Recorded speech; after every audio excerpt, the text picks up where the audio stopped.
Going somewhere? When you're getting ready for a flight, two main things you might be worried about is how to stuff all your travel essentials into your modest-sized suitcase, and how to get through the security screening as fast as possible. Interestingly, both of these things depend on how carefully and thoughtfully you pack your carry-on and checked luggage.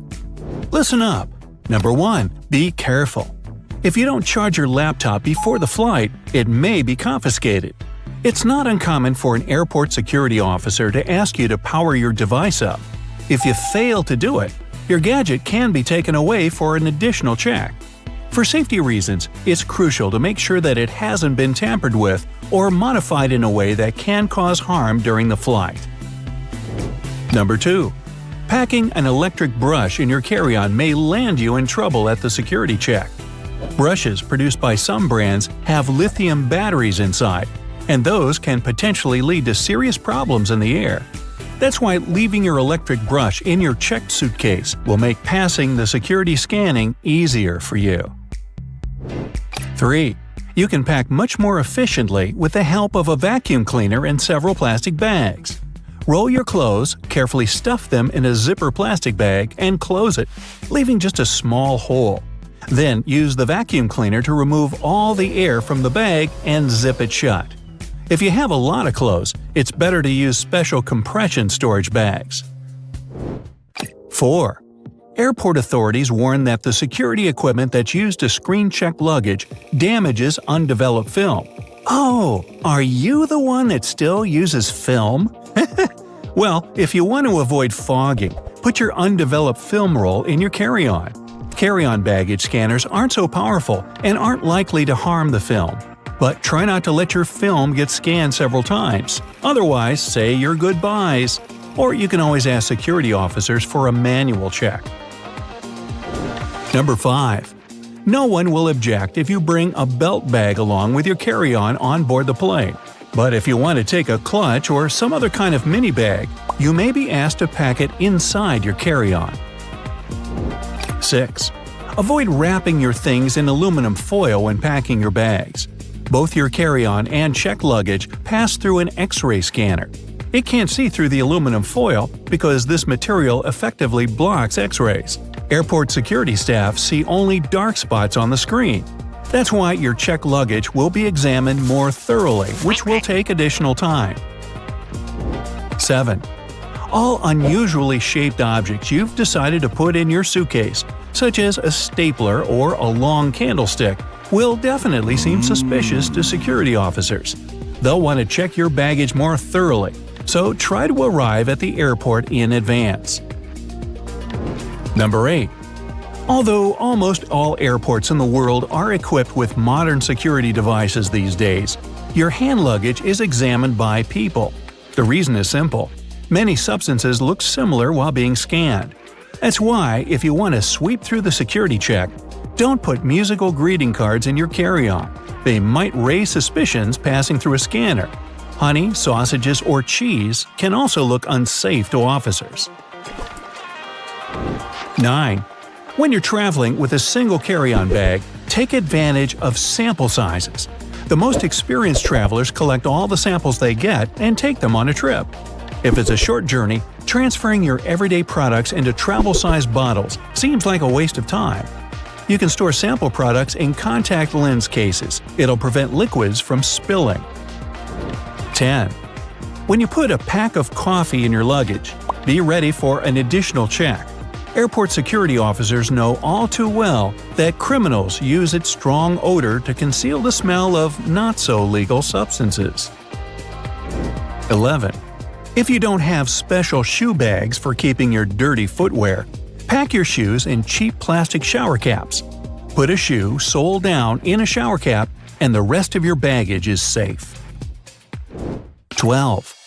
Every checked bag gets its own sticker with a unique barcode that contains the information about your flight and its destination. If you choose to leave these stickers on your suitcase after the flight, your baggage can get lost during your next trip. A special scanning system that distributes passengers' bags between planes can get confused by multiple barcodes and send your suitcase to the wrong plane. Uh-oh. 13. By the way, If your bag looks suspicious to the security staff and they opened it, there should be a special sticker on it, informing you that your luggage has passed an additional check. 14. Never leave your chargers in your checked luggage bag. Suitcases do tend to get lost from time to time. Imagine your chargers being gone along with your bag. 15. You can avoid having your clothes wrinkled by using the bundle wrapping method. Fill a small bag with some soft things like underwear, socks, and so on, and wrap a larger item around this pouch so that you get a neat bundle. 16. Tissue paper is another thing that's said to keep your clothes wrinkle-free. Put some sheets of tissue paper between your folded clothes. Many travelers swear that by minimizing the pressure and friction, this simple action reduces wrinkles. 17. While packing your bag, stuff your shoes with socks, ties, and other small objects. This way you'll save some precious space, and your shoes won't lose their shape. 18. If your suitcase is made of fabric, you can protect it from snow, rain, mud, and other problems with the help of a good old candle. Make sure your bag's dry and rub the candle all over its surfaces. The wax it's made from will create a thin, water-resistant layer. 19. If your suitcase seems too small for all the stuff you want to pack inside, try closing and zipping it. Compressing your bag by zipping it often helps to create more space inside. When you open it again, add more objects to all the available spots you'll notice, for example, between larger items, in the corners, or along the sides. 20. To prevent your chargers from getting tangled, you can store them in sunglasses cases. It will also make them easier for you to find in your bag. 21. Dryer sheets can help you get rid of that weird suitcase clothes smell. Just put a couple of sheets in your bag and they'll not only keep the stench at bay, but will also make your luggage smell nice and fresh. 22. Try to avoid packing just-in-case items. This case you're waiting for is likely not to come up at all, but half your suitcase will be occupied with totally unnecessary stuff. And if the need arises, you can always buy everything you need at your destination. 23. If you're traveling with a backpack, make sure that its center of gravity is as stable as possible. Pack the heavy gear so that it's closer to your back and somewhere in the middle of the bag. The right-left distribution should also be even. You can use medium-weight objects as stabilizers. 24. People are divided into two groups, those who fold and those who roll. Experts recommend to roll your clothes when you're traveling with a backpack and fold them if you bring along a suitcase. Hey, if you learned something new today, then give the video a like and share it with a friend. And here are some other videos I think you'll enjoy. Just click to the left or right, and remember, stay on the bright side of life. Now, flying has long become routine for many people. But even frequent flyers sometimes don't know about things you should never do on a plane. Ooh. No bare feet on a plane. It's one of the biggest no-nos of air travel. Even if we omit the topic of unpleasant odors. The airplane floor is extremely filthy. People with contagious foot problems might have been walking the aisles barefoot before you. There's likely to be a lot of dirt left after previous passengers. And don't even get me started on the floor in the lavatories. Ew. If your feet need some freedom, take off your shoes, but at least wear your socks, or bring along a pair of light slippers. Keep in mind that the pressurized air in the passenger cabin is just as dry as it is in the Sahara Desert, with only about 20% humidity. That's why your skin may feel discomfort after a flight. But wouldn't it make more sense to install several humidifiers that could add some moisture? But this extra load would cost airlines lots of money. Plus, the plane's airframe is mostly made of aluminum and other metals, and humid air could lead to corrosion. So, don't forget to bring a moisturizer and use it during the flight. Always secure your tray table as soon as the plane starts moving on the tarmac, and never lower it during the takeoff and landing. It's a security measure, which ensures that you and the other passengers will have a clear pathway in case of an emergency evacuation. Also, keep your seat in an upright position during takeoff and landing. First of all, a reclined seat can seriously slow down an emergency evacuation, since it will block a person sitting behind. What's more, the more backward you're leaning, the harder it is to get into the brace position during an emergency landing. Now try to avoid snoozing during or right after takeoff and landing. For one thing, it's not the best thing for your health. The main problem is that the air pressure inside the cabin changes very quickly during these phases of the flight. This, in turn, affects the air pressure in your ears. It's important to be alert during this time to relax and open up your ears, for example by yawning or swallowing frequency. Chewing gum works for me. If you're sleeping, you can't do this, which can lead to permanent damage. And of course, there's a safety issue. Most accidents happen during takeoff and landing. If you're sleeping during these stages, you might not be alert and conscious enough if an emergency happens. Now, this next recommendation comes from the EPA, the Environmental Protection Agency. According to them, you might want to skip on hot drinks on a plane. The water used to make tea or coffee doesn't come from bottles, it's regular tap water. And water tanks on airplanes are often old and full of bacteria. In 2004, there was a study which found that more than 12% of water samples contained harmful bacteria. But if you still decide to have a cup of hot beverage on a plane, never pour coffee or tea on your own. Flight attendants are trained to handle this task in crowded aisles of a moving airplane and won't accidentally burn you or other passengers. Now, it's probably better if you don't order Coke on a plane. The cabin pressure, so low up in the air, causes a lot of foam.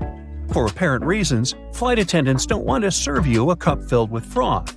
That's why they'll fill only half the cup, then wait for the bubbles to settle, and then finish pouring. That can take ages. Keep your air vent open. This way you'll minimize the spread of germs. Planes have high-quality air filters. They'll catch up to 99% of all airborne germs, so you should be safe there. But make sure to wipe that tray table. With 8 times more bacteria than the toilet flush button, it's the dirtiest place on board. Another thing you should avoid is leaning your head on the window if you have a window seat. You never know who occupied your seat before you, and, in any case, the glass is likely to be covered with germs. Say no to backless sandals and high heels on a flight. I do. There are very serious safety reasons for such a request. The first is that both these types of footwear make it very difficult to evacuate the aircraft fast. If you wear high heels, you will anyway have to leave them behind in case the crew is using emergency slides during an evacuation. The heels are very likely to damage the slide, so off they go. Now ask yourself, do you really fancy running away from the airplane barefoot? I'll answer that for you. Nope. Instead, wear sturdy shoes with a solid sole. In this case, you won't find yourself standing on the hot tarmac or in the weeds without any footwear at all. Don't stuff heavy objects into overhead compartments. Your things may not stay inside during severe turbulence, and while falling out, they will injure you and other passengers. Ow! That's why, if it feels difficult to lift something into the overhead compartment, better put it under the seat in front of you or elsewhere. Now, don't blame the pilots for the hard landing.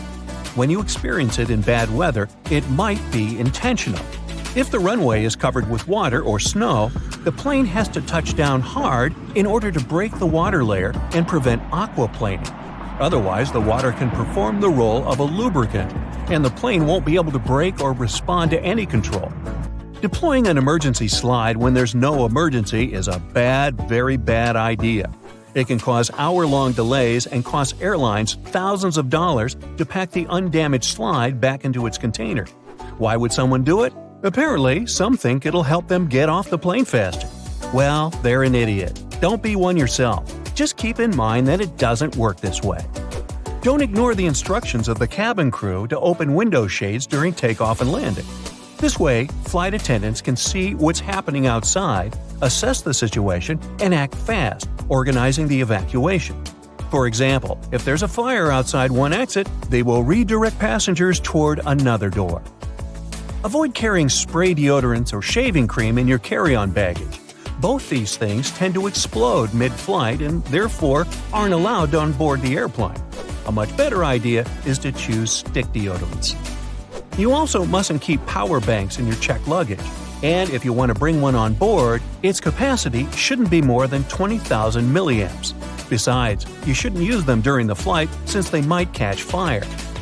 In general, lithium batteries are safe to use, but since they're high energy, they can catch fire if they're not treated with care, misused, or if there's a manufacturing fault.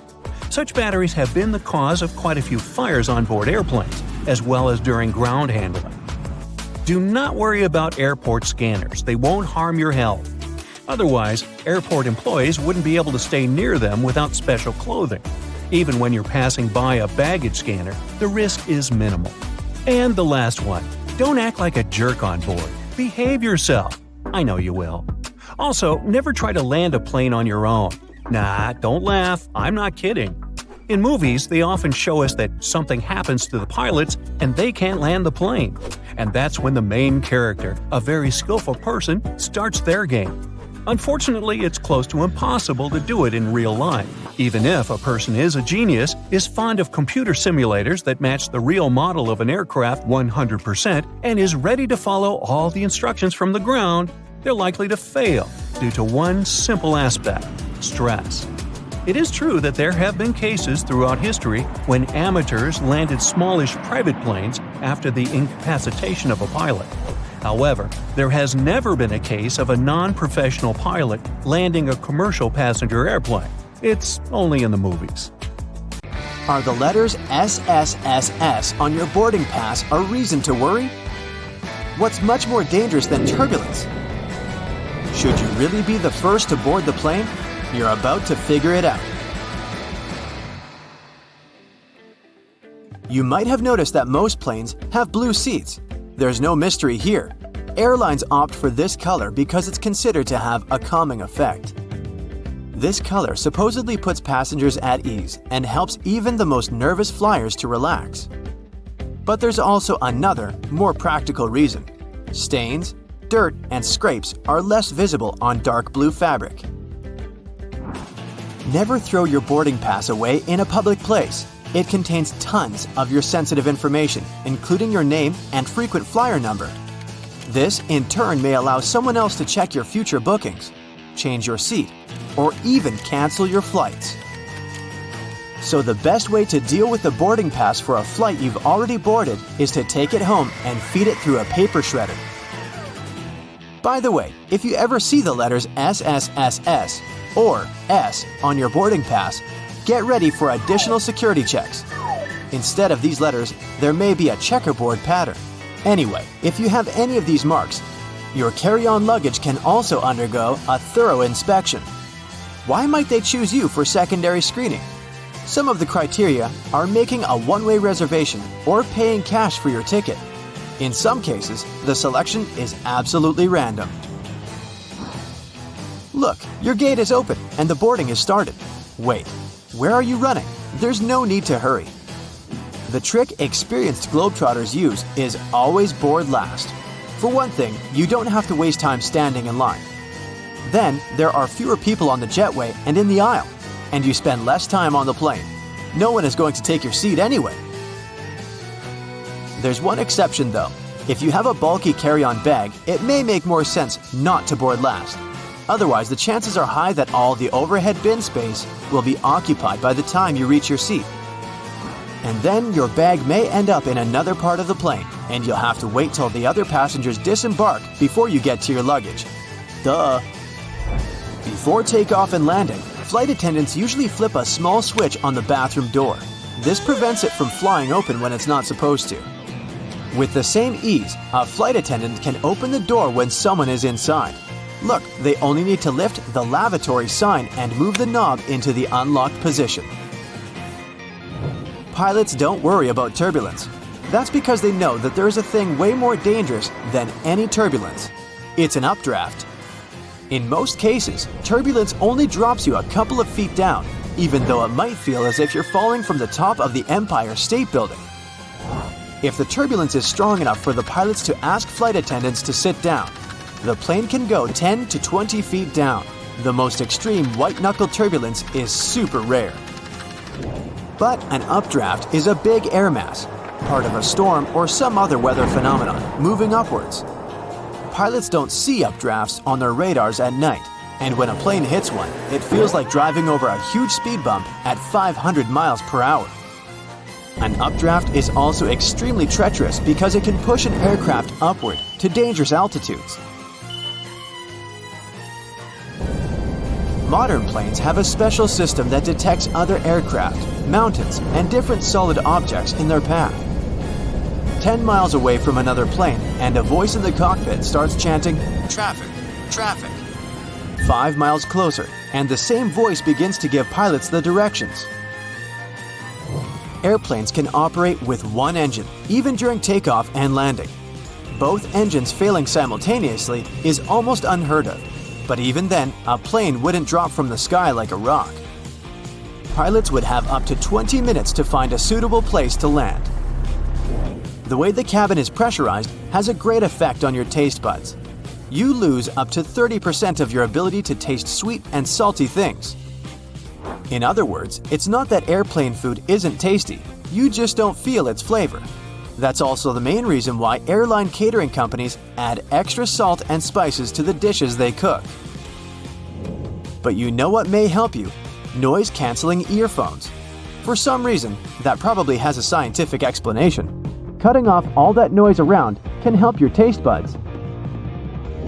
Each of those dings you hear during the flight has its own meaning. In most airlines, a boing soon after takeoff indicates that the landing gear is getting retracted. 3 dings in a row means more urgency than just one. A high-low ringtone informs crew members that their colleague needs them in another part of the plane. 3 low chimes means some serious turbulence ahead. Crew members are supposed to put away meal carts, take their seats, and fasten their seatbelts. If you're a nervous flyer, pick a seat in the middle of the cabin. Turbulence mostly affects the front and rear parts of the cabin. The middle section, which is over the wings, doesn't shake so much. Pilots and co-pilots eat different meals. The reason for this precaution is very simple. Imagine both pilots having the same dish and getting food poisoning. In this case, neither of them will be able to control the plane. If they still want to have the same dish and won't agree to have anything else, there's a safety net. Pilots don't have their meals at the same time. If one pilot ate the dish and still feels okay several hours later, the other pilot can brave their meal as well. What would you say when asked about the filthiest place on a plane? Nope, that's not the toilet seat. It's not even in the bathroom. Flight attendants warn that you should be particularly careful with headrests, seat pockets, tray tables, and seat belts. Experiments have shown that 1/3 of all seat belts have yeast and mold on them. Most tray tables are covered with bacteria. Seat pockets are extremely filthy too, but headrests are the dirtiest of them all. In most cases, flight attendants don't have enough time to change or disinfect them in between flights. If your captain announces they're finishing some paperwork, it means they're busy revising the flight itinerary or waiting for the ground staff to prepare the flight logbook. That's a journal that contains the official record of a journey. Some places, especially those flying long distances, have secret bedrooms for crew members to catch some shut-eye. These bedrooms, called crew rest compartments, are located either at the back of the plane or behind the cockpit. Such a compartment can have up to 10 comfortable beds where flight attendants can have a rest. Plane windows are made of super strong plexiglass that can easily cope with high speeds. And the window panes are shaped in a special way so that the high pressure inside the cabin pushes them against the aircraft body. In other words, plane windows are very unlikely to get broken. Once upon a time, plane windows were square, but the pressure built up in the corners of such windows, making them ultimate weak spots. This means that each square window had 4 weak spots. This made them likely to crash under the enormous stress of high altitudes. Luckily, making airplane windows curved solved this problem once and forever. Such a shape distributes the pressure and reduces the likelihood of cracks or any other damage. Planes regularly get struck by lightning, at least once a year or once per 1,000 hours of flight time. These days, it's totally safe. The electric charge simply runs through the aircraft's aluminum shell. It doesn't cause the plane any damage. But did you know that airplanes not only get hit by lightning, but they also trigger it? When an aircraft is flying through a cloud, the friction between its fuselage and the air creates static electricity. Sometimes it can cause lightning. Ah yes, everyone loves a holiday. But figuring out what to pack in your luggage can be a daunting task, especially when you're limited on weight and baggage space. Not to mention, you're likely to do some holiday shopping on your adventure away from home. So, you're gonna need extra space on your return for all those souvenirs you've collected. Accumulating too much weight or bulk can end up costing you a handsome fee with the airline if you're not properly prepared. But you can now relax. You just focus on booking your vacation. We'll take care of your luggage with these handy traveling tips. No doubt your clothes are going to take up the bulk of your luggage. Considering most airline standards permit 1 bag for most local trips and up to 2 bags for longer distances, that doesn't grant you a whole lot of space if you plan on being fashionable on your getaway, especially in the winter. However, this doesn't mean you have to turn your undergarments inside out for repeated use. The key here is to be clever with how you pack. Firstly, you might want to consider how you're folding your clothes. The most space-efficient method to store your wardrobe in a suitcase for travel is to roll up each item. Think of your clothes like those sleeping bags you used to take on your camping trips. They always seem too thick for their compacted covers, but with perseverance, you could roll it up tight enough to fit inside. Now, you don't need to wrestle with your clothes quite as much, but the same principle here applies. Start by folding your shirts, pants, and whatever else you plan on packing neatly, similar to how you might find them on a clothing store shelf. Then, when you have them in a relatively rectangular or squared-off shape, roll them up tightly. Now that you have your little clothes logs, start packing them into your bag. And behold, extra space! Now, here's something we've all experienced arriving at our holiday destination. We drop our suitcase on the hotel bed, open it up, only to find all our clothes unfurled and scattered like a tornado stormed through our bag. Your luggage has had a rough journey from your home to your holiday destination. It's been dragged through airport terminals, tossed around by baggage handlers, and rocked back and forth during in-flight turbulence. A simple stationary item, rubber bands, will help you keep your clothes neat. Now that you've got them rolled up, place a couple of rubber bands around them to keep them from unfurling. This is an especially neat trick if you want to roll an outfit together as one. Maybe you've got head-to-toe denim that you can't wait to rock on your getaway. Fold up your clothes as before, then layer the different items of your ideal outfit atop each other. Roll them up as one, then use the rubber bands to keep them together. You can preemptively decide your day-to-day outfits before you even board the plane. However, you may still prefer to fold your clothes, especially business or formal shirts and pants. Lucky for you, we have a handy trick for that too.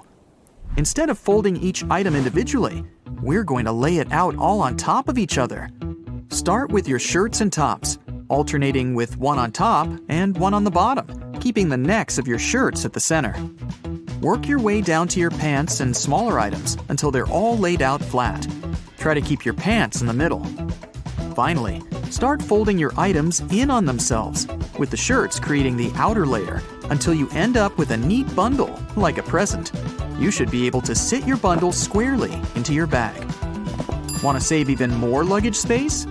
Instead of putting your undergarments and socks into their own section, try fitting them into available spaces and gaps within the rest of your luggage. If you plan on taking a cap with you, for instance, the inside of your headwear is a great space to store your socks. This applies to other small luggage items too, such as phone chargers and ties. Though keep in mind that you can also lay your ties and belts out flat across the clothes in your luggage to conserve space. And if you're really limited on baggage size, say all you have is a carry-on for a fortnight-long trip, here's another method. Get yourself some compression bags to store your clothes in. These bags will compact multiple sets of clothes into the size of a small laptop bag. Fold up the clothes you intend to pack and store them into the compression bag. You should be able to fit 8 to 10 standard clothes items or a few bulky ones. Once you've filled the bag, seal it and squeeze the air out through the built-in one-way pressure valve. The easiest way to do this is either by rolling it, and you should be pretty good at rolling your clothes by now, or by using your knees to apply pressure. You should be able to fit 2 to 4 of these compression bags in your standard carry-on suitcase, which is especially helpful if you want to save money by avoiding checked-in luggage. And you can take even more clothes on board with you if you stick them into a pillowcase. The best thing about this tip is that it also doubles as a comfy pillow for you to rest your head on during the flight. If you do have a bit more space to spare, another great way to keep your stuff organized is with packing cubes. It might not be as space efficient as compression bags, but a lot of travelers prefer them for tidier and well-organized packing. You might like to divide them by outfits or clothes types, such as one for pants and one for tops. You can easily purchase packing cubes from most online retail services and travel and camping stores. There are also packing cubes specially designed for 1 or more pairs of shoes. This is a great way to compact the space your shoes would otherwise take up in your luggage, and to keep your clean clothes from coming into contact with your footwear. Nobody wants their tops to smell like feet, right? If you're still struggling to bring all your items with you inside your suitcase, there are a couple more tricks that you can use for that extra bit of weight without the extra cost. The most obvious of which is to use your own body. That's right, time to layer up. Pick out all your bulky items and wear as many as you can manage. You can try wearing some shorts under your pants or several layers of your winter wear, such as your sweater, jacket, and coat, all over the top of one another. You might be sweating a little, but most airports and planes are well air-conditioned. You can always shed some layers once you've boarded your flight. At least you'll have some warm wear to snuggle up in if you do get cold up there in the clouds. If you don't want to wear all those layers, there's actually another type of bag you can carry on the plane with you, free of charge. Get yourself a duty-free bag from any of the duty-free stores in the airport. You can even hang on to it for next time. Store all your extra items in your duty-free bag and carry it onto your flight at no additional cost. It's also worth considering what type of luggage you're using. More importantly, how much it weighs. A lot of people forget that the standard 15 pounds permitted by most airlines includes the actual weight of their suitcase. The bag itself can often weigh up to 4 to 6 pounds. That's a huge chunk of your weight in the bag alone. So, when you're shopping for your luggage, take into account how much it weighs. Choosing a lighter bag will give you more space for the items you want to take with you. Stick to some of these handy tips and you'll be on your way with no shortage of luggage and some extra money to spend on your vacation. Happy flying! The plane rumbles into life and is soon roaring down the runway. You look out the window and your heart is racing. How exciting to be going on a holiday, finally. It's only once you're above the clouds at 35,000 feet that you get up for a stretch. You look down the aisle and notice that the cockpit door is open. To your growing horror, you notice that it's completely empty. The pilot's either napping somewhere, gone for a comfort break, or there's no one flying this thing. You ask the flight attendant, who tells you the truth. The plane is fully automatic, and there's nothing you can do. Self-flying planes are no longer the stuff of science fiction. They're already here. Many companies say pilotless passenger flights are simply a case of not if, but when. The issue is convincing the general public that they're safe. Some don't realize that once the seatbelt sign has been switched off, your typical passenger jet is likely flying by itself already. The autopilot can even climb, descend, and turn as instructed. We've already been flown about by an automated system. We just didn't realize to what extent. A commercial airliner can already land itself, though it's tricky to set up. Presently, 2 well-trained pilots are still required to be in the cockpit, for now. Many companies, such as Merlin Air, have been testing small 2-engine planes to auto-fly in the Mojave Desert. Airbus performed its first fully automated takeoff in December 2019, though there were 2 pilots in the cockpit, just in case. Some companies are developing hardware and software to retrofit older planes. The aim is to replicate everything a pilot can do via a set of computer systems. The barrier, they say, is human rather than technical. Old-fashioned lack of trust. The technical term for fear of flying is called aviophobia. It affects millions of people, up to 40% of all flyers. They're still flying, but they're just not particularly happy about it. Between 2.5% and 5% of the population are so anxious they won't fly at all. And yet, statistics continually reveal that flying is one of the safest means of travel, with nearly 95% of transportation fatalities in the US occurring on the roads. If you were to fly 500 miles every day for a year, the fatality risk is still only 1 in 85,000. Or, to put it in simpler terms, for the average American, the risk of a serious accident is just 1 in 11 million. There are much higher odds of being struck by lightning. Companies may be well served by offering breathing exercises and other strategies to make their customers feel more comfortable. It's surprising that airlines haven't already implemented a variety of programs to make travelers feel more relaxed. After all, many of these air accidents are caused by human error. Being automated may be a safer option. Then there's the other argument that it takes humans to create the automated systems. There's no doubt, though, that fully autonomous aircraft will soon be with us. As the population grows, our cities expand, and there will be more need for faster and more efficient travel. Many people will be reliant upon flying taxis to bypass hectic environments. They already exist. Not only can they cover short distances, but potentially thousands of miles. They can cover the same distance that a car can in a quarter of the time. They're much like helicopters in that they're capable of vertical takeoff and landing, known as VTOL, making them able to land and take off from almost anywhere. They will also be built of quieter mechanisms to keep noise pollution down, better than a train rattling past your bedroom window. They also use electric propulsion systems, which will keep emissions low. No endless traffic jams and mouthfuls of fumes. The difference with air taxis is that there's no pilot, with the destination locked in from the beginning. The challenge for designers is how to operate in environments with numerous structures, such as buildings and bridges, and how to navigate moving obstacles as well, such as other aircraft and even flocks of birds. Tackling a variety of weather conditions, too, can also make for complicated and even dangerous possibilities. Superstorms, dust storms, snow, wind gusts, and even tornadoes can pose real problems. It's not like you can instruct your cabbie to take a different route. Or will we be able to do just that? Perhaps we could verbally tell the system to divert from its projected pathway. This is the same situation for planes, particularly in terms of weather and air turbulence. There is still much more work to do. Air taxis can only accommodate a limited number of people, though it's projected that short-range flights could carry up to 14 people. There is so much confidence in these vehicles that a startup company, Skyports of Melbourne, Australia, want to start operating a large-scale nationwide air taxi base by 2025. Other large corporations are also in the air taxi race, such as Boeing, Airbus, and Toyota.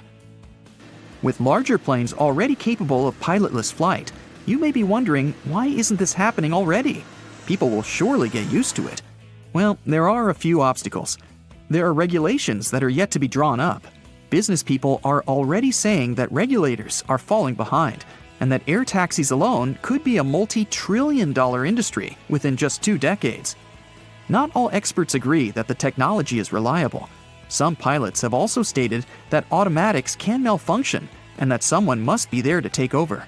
They also point to weather events that cannot be predicted and require the speed of human intervention. You could also argue that the pilots are going to say things like that because, well, they don't want to lose their jobs, and who can blame them? Yet they're not wrong. The Boeing 737 MAX, for example, was grounded in 2019 after 2 well-known crashes, one in Indonesia and the other in Ethiopia. The reason, in its simplest form, was due to flaws in the flight stabilization program. Incidents such as these only reinforce the fear. While pilots rightly say they've had to intervene when computer systems don't function correctly, in return, there's been documented crashes because pilots did not trust their systems and ignored warnings. There's also a very important factor to take into account. Research has suggested that without pilots, airlines could save $35 billion a year, and that's a lot of motivation. Regardless, the industry is changing, and there's increased development every year. Sophisticated sensors, improved cameras, self-assessing systems. Despite these advances, though, basic questions are yet to be fully answered. What would the automatic pilot do if there was an emergency? Could it automatically scope out a place to land safely? Could it put out a distress call? And how would it communicate with air traffic control? This uncertainty is what makes people fearful. We only have to look to drones to see what's already possible. Whether operated via smartphone or from onboard a ship, drones are unmistakably becoming more commonplace and performing an array of tasks. From filming whales to delivering parcels and long-range intelligence gathering, they map inaccessible terrain and use thermal sensors for search and rescue operations. They can even drop in supplies in disaster situations. They're literally saving lives. Their usage has tripled from 2019 to 2021 and is expected to do so again by the end of 2022. And yet, none of this is actually new. Over a century ago, the British developed unmanned aerial vehicles, or UAVs. They managed to fly a radio-controlled monoplane on March 21, 1917. More prototypes were developed over the decades, and in the 1940s, thousands of pilotless drones, or OQ-2 radio planes as they were known, were built. Many variations have been used ever since. Model enthusiasts have been using radio-controlled toy planes for decades. Drones continue to grow in popularity due to their high level of convenience and effectiveness. For these reasons and more, the technological advancements continue at breakneck speed. And yet, their full potential has not been reached, not by a long shot. If drones can be used for such extraordinary means, imagine what pilotless planes could do. The sky is literally the limit. While many are still fearful, people have already been flying for well over 100 years. The technology is there. It's whether the public is ready, in a manner of speaking, to take the leap that counts.